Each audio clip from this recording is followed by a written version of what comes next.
জট না থাকলেও অতিরিক্ত যানবাহনের চাপে তৈরি হয়েছে ধীর গতি। এই মুহূর্তে সেখানে আছেন ফেরদৌস রহমান, যুক্ত হচ্ছে তার সঙ্গে। ফেরদৌস, আপনি সকাল থেকেই চন্দ্রায় রয়েছেন, এই মুহূর্তে চন্দ্রায় যানবাহনের চাপ কেমন দেখছেন জানতে চাই।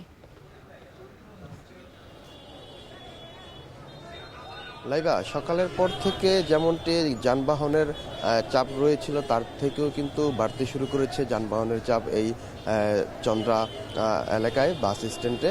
আমরা দেখতে পেয়েছি যে আজ গার্মেন্টস ছুটি হওয়ার ফলে কিন্তু গার্মেন্টসের যে কর্মীরা রয়েছে, অর্থাৎ যে পোশাক কর্মীরা রয়েছে, তারা তাদের গন্তব্যে যাওয়ার জন্য এখানে অপেক্ষা করছেন বাসের জন্য। কিন্তু বাস সংকট থাকায় তেমনটি তারা অনেকটাই ভোগান্তির মধ্যে পড়ে গিয়েছেন। আমরা দেখতে পাচ্ছি যে অনেকেই কিন্তু ভ্যানে করে জীবনের ঝুঁকি নিয়ে তাদের গন্তব্যে যাচ্ছেন একমাত্র প্রিয়জনদের সঙ্গে ঈদ আনন্দ উপভোগ করতে। আমি যদি আরেকটু বলে রাখতে চাই, এইখানে দুটি সড়কের সংযোগ স্থল হওয়াতে ঢাকা টাঙ্গাইল এই মহাসড়কটিতে তীব্র ধীরগতি দেখা যায় যানবাহনের মধ্যে।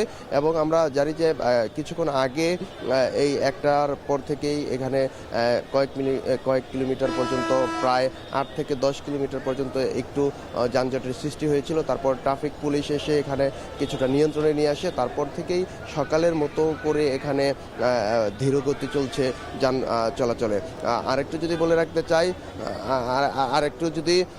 রাখতে চাই যে আজ গাজীপুর অঞ্চলের অনেক পোশাক কর্মী কিন্তু তাদের গন্তব্যে চলে যাচ্ছেন এবং বাড়ি ফিরছেন। কিন্তু বাস সংকট থাকায় তারা অনেকটাই ভোগান্তির কথা বলেছেন এবং বাসের বাড়তি ভাড়া নিয়েও তারা উৎকণ্ঠা প্রকাশ করেছেন। তো এই ছিল সবশেষ লাইভা।